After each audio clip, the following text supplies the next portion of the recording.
अस्सलाम वालेकुम नाज़रीन, वाशिंगटन नाइट शो के साथ मैं हूं आपका मेज़बान आसिम सिद्दीकी। नाज़रीन, आज डॉक्टर उमर मुराद हमारे साथ हैं। जंग के हवाले से जो है हम इनका तज्ज़िया लेंगे। Knowledge is power. अमेरिका के अंदर बैठ के पूरी दुनिया पर नज़र रखना आसान नहीं होता, लेकिन सोशल मीडिया ने हमें ये सहूलत हमारी आसान कर दी है कि हमें दुनिया का हर किस्म का चैनल जो है, बस आपको ये देखना है कि आप कौन सा चैनल देख रहे हैं और वाक़ई ये इस काबिल है कि हम उस पे ट्रस्ट कर सकें, क्योंकि जिस तरीके से नेतन्याहू की तस्वीरें आई हैं और लोगों ने उस पे कमेंट्स किए हैं, हज़ारों, लाखों नहीं करोड़ों कमेंट्स जो हैं उसके ऊपर हैं कि असली है, नकली है। तो जंग कहाँ पर पहुँचेगी, उसमें भी बहुत सारी ऐसी खबरें हैं जिसमें समझ में नहीं आ रहा कि आखिर हो क्या रहा है। मिसाइल कहाँ से चल रहे हैं, कहाँ से आ रहे हैं। हम कहते थे कि सैटेलाइट से अमेरिका जो है वो गाड़ी की नंबर प्लेट पढ़ लेता है और बाज़ दफ़ा आपके जेब में क्या रखा है वो भी देख लेता है, लेकिन उसको इतने बड़े बड़े मिसाइल आना क्यों बंद हो गए? उसको नज़र नहीं आ रहे, मिसाइल टारगेट पे लग रहे हैं। कोई सोच सकता था कि तल अवीव या इसराइल के अंदर जिस तरह के धमाके हुए हैं, मेरा नहीं ख्याल कि इस जंग से पहले कोई सोच भी सकता था कि ये होगा। अब तो यहाँ तक नौबत आ गई है कि जो अंडरग्राउंड शेल्टर बने हुए हैं, मोटी कंक्रीट के, वो भी जो है धमाकों से जो है मुतासिर होने लगे हैं। डॉक्टर मुराद साहब, आपका बहुत-बहुत शुक्रिया हमारे साथ आने के लिए। डॉक्टर साहब, ये बताइए बुलाने का कि शुक्रिया। ये बताइए कि ये वार 18वें दिन में दाखिल हो गई है, बल्कि 19वें दिन में अभी दाखिल हो जाएगी। ट्रंप साहब की लैंग्वेज, जो बॉडी लैंग्वेज है वो थोड़ी चेंज हुई है, किस लिहाज से हुई है? मैं चाह रहा हूँ कि पहले 2-3 मिनट इस पूरे जंग का थोड़ा-सा तज्ज़िया दे दें आप। जी आसिम भाई, आपके बुलाने का शुक्रिया।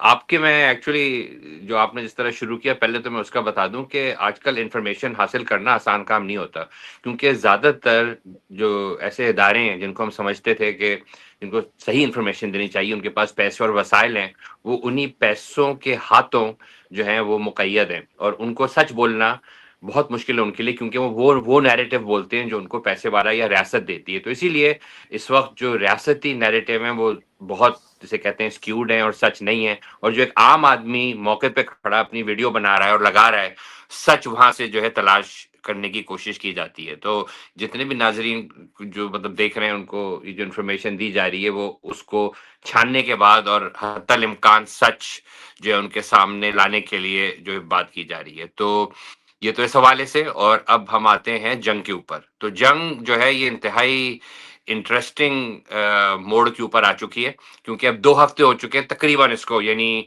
जो 18वां दिन है, और मेरा ख्याल है ट्रंप का जो जहन में था उनके, वो तो ये था कि जिस तरह वो जल्दबाज आदमी है, वो जल्दबाजी में कूदे हैं, लेकिन उनके जहन में बस जल्दबाजी में चीजें खत्म करना होता है। वो कोई लंबे वॉर या लंबी चीजों के खिलाफ भी रहे, और मेरा नहीं ख्याल है उनका टाइम स्पैन दिमाग का वो इजाजत देता है कि वो इस तरीके की जंग को बहुत लंबा चलाएं। तो मुझे ये अंदाजा हुआ कि जो स्टेट ऑफ हुर्मुज पे आके जो है अमेरिका ने डी एस्केलेट किया है, यानी उनका एस्केलेशन लैडर ये जा रहा था कि वो हमला करें, जिसमें उनकी क़यादत को निकाला। जवाब में इन्होंने उनके ऊपर, उनके बेसिस के ऊपर, उनके एलाइज के ऊपर, इजराइल के ऊपर ईरान ने हमले दागे, और जितना वो करें उतना ये ज्यादा करें, जितना वो करें उतना ये ज्यादा करें। तो एस्केलेशन लैडर पे दोनों ऊपर चढ़ते चले जा रहे थे, जब तक के अमेरिका ने खर्ग आइलैंड किया, और उसके जवाब में इन्होंने हुर्मुज को टोटल ब्लॉक कर दिया। और ऐसा ब्लॉक किया है कि उन्होंने कहा कश्तियां जाएंगी, लेकिन वो जाएंगी जिनको हम इजाजत देंगे, और जो तेल का पैसा युआन में देंगे, डॉलर में नहीं देंगे। और इसके ऊपर आके ट्रंप ने जवाब ये नहीं कहा कि ठीक है हम तुम्हें देखते हैं और हम भेजते हैं अपनी आर्मी को, हम बताएंगे कि कैसे जाती हैं और कैसे कैसे। उन्होंने क्या किया, उन्होंने आके बोला कि मैं तमाम उन लोगों को जिनका ये तेल जा रहा है, हमारा तेल तो नहीं जा रहा भाई, इसमें हमारा तो 1% जा रहा है, अब आप जो है आके संभालें अपने तेल की कश्तियों को और उनको। तो ये एम्पायर वाली बात नहीं हुई, ये वो बात नहीं हुई जिसके ऊपर लोग आपके ऊपर हाथ पे आके बैत करें।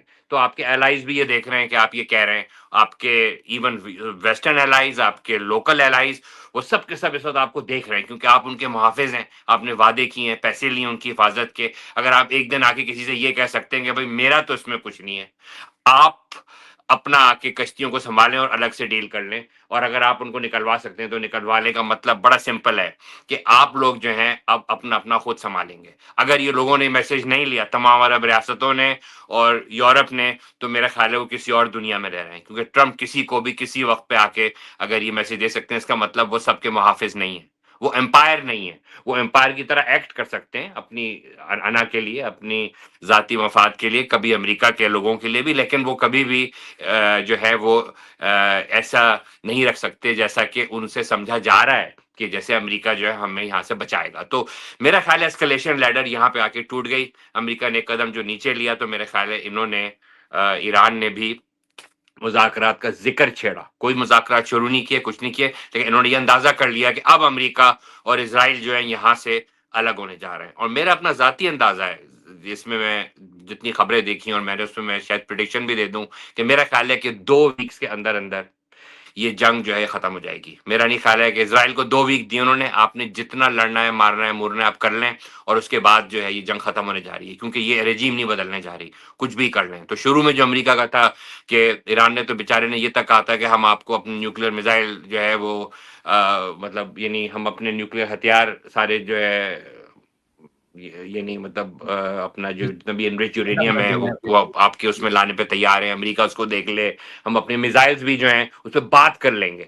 तो इसके ऊपर अमेरिका ने हमला किया था, यानी वो कुछ भी बोले वो राजी नहीं थे, लेकिन अब मिसाइल भी हैं, उनके बेसिस भी जा चुके हैं और सब कुछ उन्होंने नुकसान भी पहुंचा दिए। अब अगर अमेरिका ये कह रहा है कि जो है ये लोग आके अपना संभालेंगे, और मतलब ईरान की ये हिम्मत हो गई है कि इतना कुछ नुकसान पहुंचाने के बाद वो कह रहा है ठीक है भाई हम जो है अब बात कर सकते हैं, तो इसका मतलब है कि जो है अमेरिका में अब मजीद इस जंग को आगे बढ़ाने का दम नहीं है, या उसके फायदे में नहीं है, और इसराइल के फायदे में यकीनन होगा ये। लेकिन यहाँ से मेरा ख्याल है एक डाइवर्जेंस शुरू हो रहा है, और इसके अंदर मेरा ख्याल है बीबी नेतन्याहू जो है वो एक लायबिलिटी बन गए।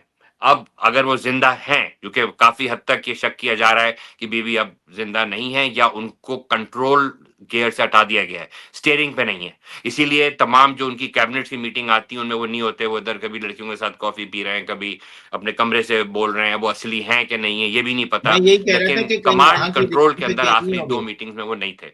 तो क्या डॉक्टर अमेरिका साहब ने मैं उनको हटा दिया, और क्या वो ऑलरेडी इसमें आ गए हैं कि हाँ सब कुछ नेतन्याहू पे ब्लेम करके और अब हम आगे बढ़ जाएं और ईरान को वो दे दें जो वो चाह रहा है, यानी हमारी फौजें यहाँ नहीं आएंगी, कॉम्पनसेशन आपको मिल जाएगा, और आपका बदला हो गया कि हमने नेतन्याहू को हटा दिया। लेट्स सी, मेरा ख्याल है हम बहुत करीब हैं उससे, तो मेरा ख्याल आपका है ये जंग अब आपका बहुत ज्यादा आगे मतलब है नहीं कि जाएगी। अच्छा जी डॉक्टर साहब, तो रजीम चेंज करने निकले थे, ये तो इसराइल की रजीम चेंज हो गई। अगर आप देखें इस वक्त बिल्कुल जो जनाब। वहां पे प्रोटेस्ट भी हो रहे हैं, इसराइल के अंदर इसराइल के खिलाफ प्रोटेस्ट हो रहे हैं, जहाँ पे पब्लिक जो है बाकायदा पुलिस जो है वहाँ कंट्रोल कर रही है। तो मुझे तो ऐसे ही लगता है कि ये जंग बंद होगी सिर्फ नेतन्याहू के जाने से, क्योंकि ट्रम्प तो अभी अप्रैल तक कहीं नहीं जाते, अभी इम्पीच होने में उनका हाँ। नेक्स्ट इलेक्शन के बाद जो भी होगा वो नंबर देख के। और आपने ओबामा साहब को भी देखा है, वो भी बहुत ज्यादा एक्टिव हो गए हैं, मुख्तलिफ टीवी इश्तिहारात पर आ रहे हैं कि अब आपने फैसला करना है कि आपने इसको रखना है कि नहीं रखना है, इसने हमें कहाँ पहुंचा दिया। तो ये एक डेमोक्रेट की भी जो है वो अपने हिसाब से वो शुरू हो गई है, लेकिन रिपब्लिकन अभी भी कह रहे हैं कि ट्रम्प जो कर रहा है वो सही कर रहा है। अच्छा अब ये बताएं कि जो मिडल ईस्ट की हालत हो गई है, यूएई, अभी 53,000 लोग इस वक्त तक सिर्फ इंडिया जा चुके हैं वापस, और ये लाखों में कोई 8 लाख के करीब बताया जा रहा है उनकी तादाद। तो जो मिलियनर बिलियनर हैं दुनिया के, वो 8वें नंबर पे जो है वो दुबई के अंदर या यूएई के अंदर रहते हैं, आ गए हैं, और वो मुस्तकिल जो है वहां छोड़ के जा रहे हैं। आप आने वाले दिनों में कहाँ देखते हैं, कितने साल पीछे चला गया दुबई? मेरे ख्याल में तो दुबई वो दुबई रहा ही नहीं और कभी भी नहीं हो पाएगा जो पहले था, क्योंकि इन चीज़ों के अंदर जो है इनकी एक कहते हैं ना इनकी इंटेग्रिटी होती है, एक सैंक्टिटी होती है जिसके अंदर बड़ा ट्रस्ट पैसा आता लेवल है। खत्म हो गया, ट्रस्ट लेवल खत्म हो हाँ, गया। क्योंकि देखें जो बड़ा पैसा मिलियंस में वहां आता है जहां उनको इसकी सेफ्टी होती है कि ये पैसा यहाँ से हम जो है ना मतलब हमारा कहीं जाएगा नहीं, तो कुछ होगा नहीं। एक बार जब उसके ऊपर बाल पड़ जाए तो वो बड़ा पैसा नहीं आएगा, छोटे लोग आएंगे, काम करने आएंगे, लेबर आएगी, चाहेगी आए, लेकिन जाहिर है जब कोई बड़े प्रोजेक्ट्स नहीं होंगे या इस किस्म का पैसा ही लगेगा तो क्यों बिल्कुल। लोग वहां पे जो है लेबर को बुलाएंगे। तो मेरा ख्याल है दुबई या वो दुबई नहीं रहेगा कभी भी, या कतर या कोई भी ये रियासत कि उसके ऊपर कभी भी ये चीज हो सकती है कि अनलेस अनलेस के कोई बहुत ही ऐसा सिक्योरिटी सेटअप बने दोबारा से, जिसके अंदर ये सारे लोग शीरो शकर हों, और ये उनको बेसिकली ईरान को अपना बड़ा मानना पड़ेगा कि उस इलाके के अंदर, और ईरान जो सिक्योरिटी प्रोवाइड करे उस पर उनको सरवाइव करना पड़ेगा, क्योंकि अब अमेरिका तो यहाँ पे उनको सिक्योरिटी ना दे पाया और ना दे पाएगा। तो तो चाइना है या ईरान है? मैं ये भी देख रहा हूँ कि ईरान की जो ऊपर सैंक्शन लगी हुई हैं वो भी इस जंग के खात्मे के बाद खत्म हो जाएंगी। और जी, मेरा ख्याल अगर है इसका उसका हिस्सा होंगी वो पूरा डील का, खात्मे का।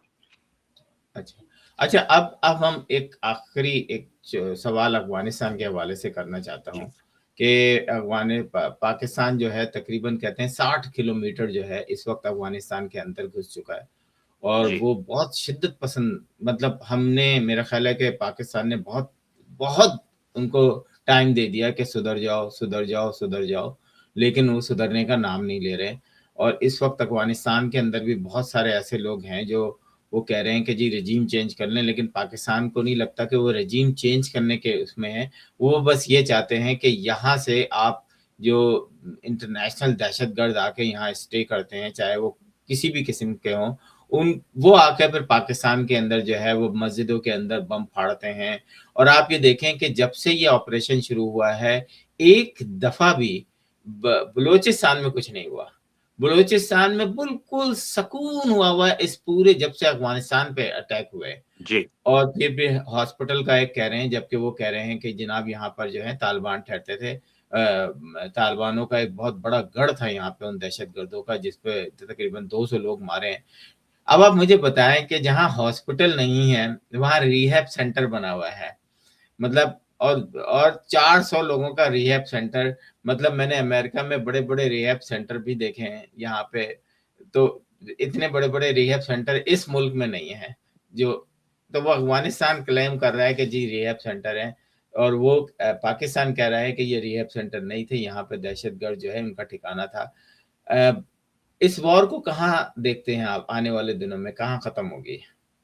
देखिए, पहली बात तो ये कि ये जो दोनों मुल्क हैं, मतलब दोनों मुल्क क्या मतलब, यानी अफ़गानिस्तान का इन्वॉल्वमेंट जो हमारे दोनों सूबों में है, यानी बलूचिस्तान में भी और नॉर्थ ईस्ट फ्रंटियर प्रोविंस में भी, और उसके पीछे जो इंडिया और इज़राइल हैं, वो हमारे लिए एक एक्जिस्टेंशियल खतरा है, और वो मौजूद है वहाँ पे। उनको वहाँ से हटाने के लिए आपको उनको सबक सिखाना पड़ेगा, और आप सिखा रहे हैं।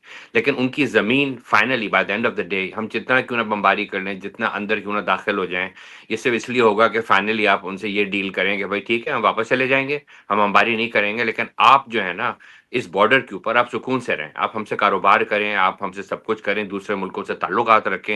लेकिन अगर आपने कोई ऐसी चीज़ की जिससे पाकिस्तान की सलामती को खतरा होगा, या उन लोगों को आपने दावत दी जो हमारे आँखें फट रहे हैं, तो हमारी आपसे जंग है। तो वही बात है कि ऐसे छोटे बच्चे का आप हाथ मरोड़ते हैं, उसको पीछे से हाथ मारते हैं, पिटाई करते हैं, उसके बाद वो सही होता है। इस तरह अफ़गानिस्तान के पास कोई एसेट्स नहीं है। आपने वो 60 मील जो अंदर गए, ये जो डॉनबास नहीं है कि यहाँ पे जो है वो मिनरल्स के ज़खायर हैं कि वो उसके ऊपर आपसे डील कर लेंगे, नहीं।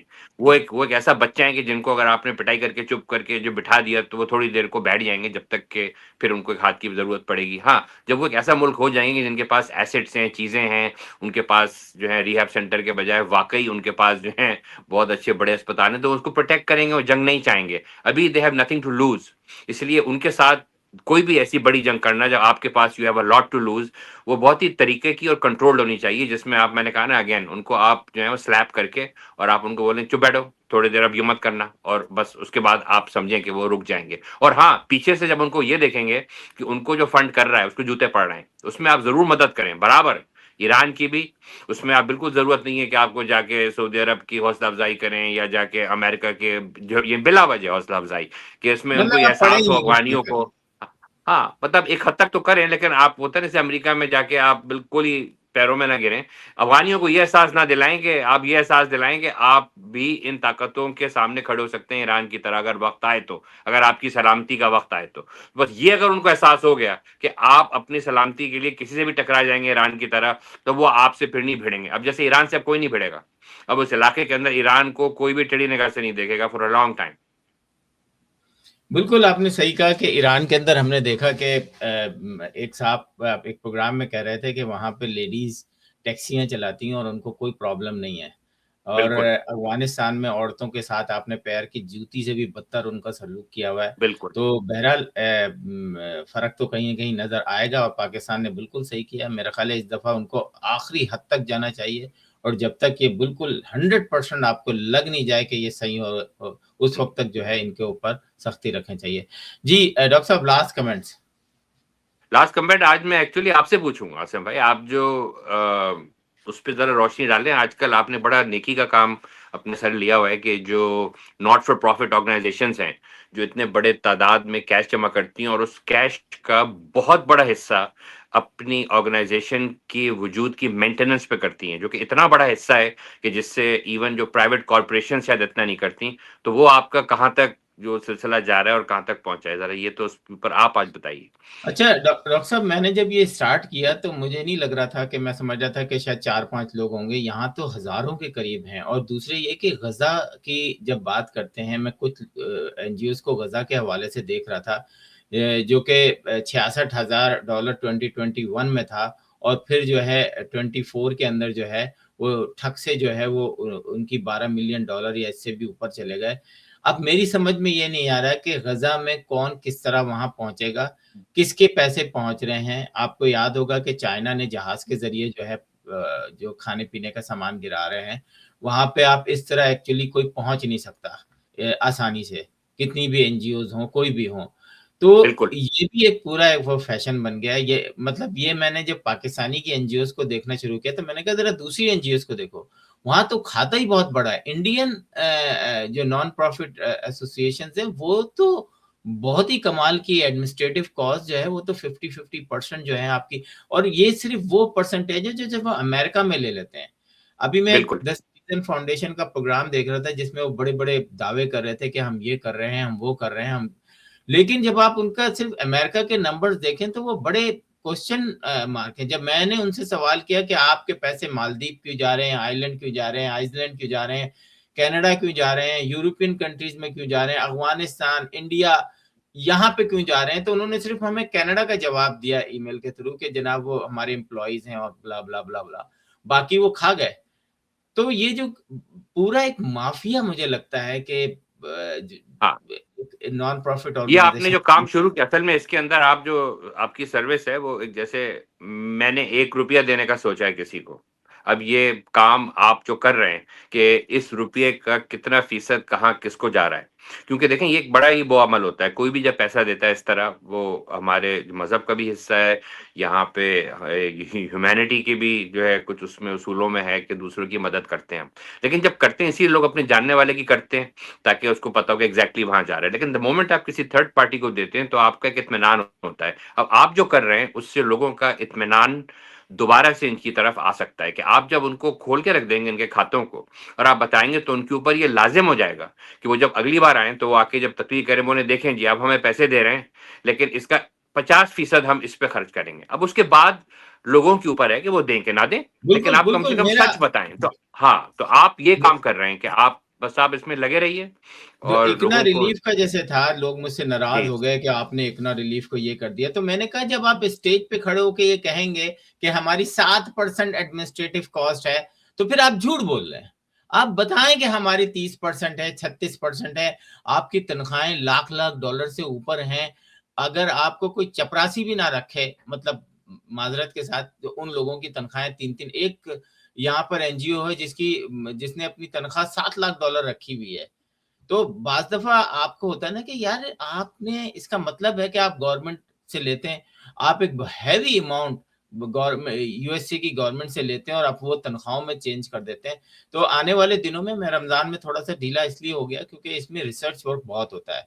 अब मैं क्योंकि कनाडा को साथ लेके चल रहा हूँ, कनाडा से कुछ लोग मेरे साथ हुए हैं जो कि वहां पे हमें एक्सपोज कर रहे हैं, सेम ऑर्गेनाइजेशन। वो कहते हैं ना कि आप हमें दे दो, हम आपको दे दें टैक्स रिटर्न में। अच्छा, एक और चीज है, ये जो बड़े अमाउंट के लोग हैं ना, ये मनी लॉन्ड्रिंग का भी इसमें चक्कर हो सकता है। ये मैं यहाँ के किसी गवर्नमेंट के लोगों से जब ये बात करूंगा, उनको ये पहुंचाऊंगा कि अगर आपने $1 मिलियन दिए और आपने ये कहा कि जनाब 4 लाख डॉलर आपने टैक्स राइट ऑफ करा लिया उसके ऊपर, तो वो जो $1 मिलियन ब्लैक मनी थी या कुछ भी था, वो आपने 4 लाख तो वाइट करा लिया अपने ना, वो आपने।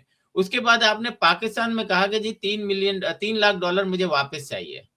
तो एक्चुअली एनजीओ को जो मतलब है वो आपने जो 7 लाख हुंडी, आप आपने उसको हुंडी की यस, तरह यहाँ से वहां कर दिया है। आप मतलब उसको यादारी ये एक ऐसा बाकायदा, यस, मनी लॉन्ड्रिंग है ये। हाँ, एक एनजीओ है जिसने 25 मिलियन जमा किए, 28 मिलियन पाकिस्तान गए।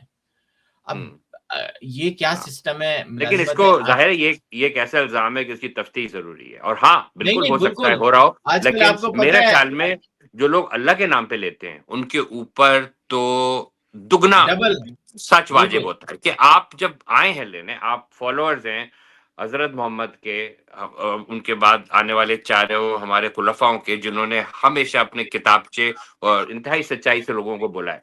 चाहे आप इकना हो या कोई हो, सबसे पहले आके बोलें जी ये पैसा था पिछले साल का, इतना हमने तनख्वाहों पे, इतना इस पे, उतना किया, और आप लोगों को बताएं कि हम ये कर रहे हैं। अगर लोगों को समझ में आता है तो वो आपको देंगे, लेकिन अगर आप उनसे ये चीज वॉलंटरली विद होल्ड कर रहे हैं इंफॉर्मेशन इतनी अहम कि आपका 50% यहां लग रहा है, उसके बाद जैसे आप कह रहे हैं कि बकिया पाकिस्तान में गया, तो क्या वो आपके दोस्तों में जा रहा है? क्या वो उन लोगों में जा रहा है जिनसे आपके दूसरे ताल्लुकात, करीबी ताल्लुकात, कारोबारी ताल्लुकात, ये सारी चीजें अगर ये खुल के आती हैं तो इसका तो मतलब होगा कि ये बेसिकली नॉट फॉर प्रॉफिट, तो इवन फॉर प्रॉफिट से ज्यादा जो है वो खतरनाक ऑर्गेनाइजेशन हैं, और फिर अल्लाह के बिल्कुल नाम पे ले रहे बिल्कुल। हैं तो और भी ये वो आपको मैं नाज़रीन बताता चलूं कि पाकिस्तान जब ग्रे लिस्ट में आया था, तो पाकिस्तान में 1 महीने के अंदर 8,110 एनजीओज बंद कर दी गई थी। तो सोचें कितना बड़ा वहां पर एक वो चल रहा था, का सब खुले आम मनी लॉन्ड्रिंग हो रही थी ये, कि बिल्कुल एक्चुअली वो इतना चंदा नहीं जमा हो रहा था जितना जा रहा था पाकिस्तान। बिल्कुल और बाज दफा पाकिस्तान से यहाँ आता है किस लिए कि जी हमने वो खरीदनी है, मशीनें खरीदनी है, हमने कैट स्कैन और मुख्तलिफ बेड, 20 बेड खरीदने हैं या 50 बेड खरीदने हैं, इसलिए हम ये डॉलर हमें वापस जाने हैं।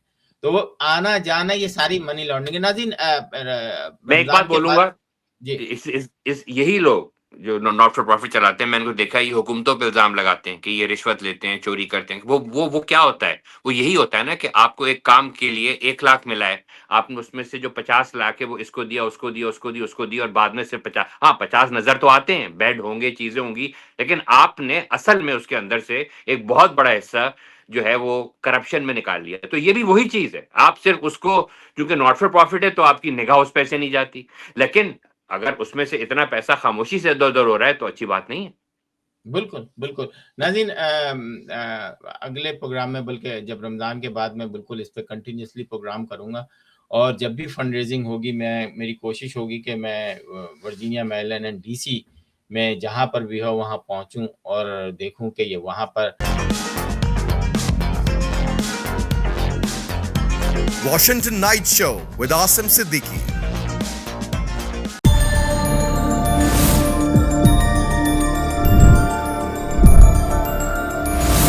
You are watching Capital TV Washington.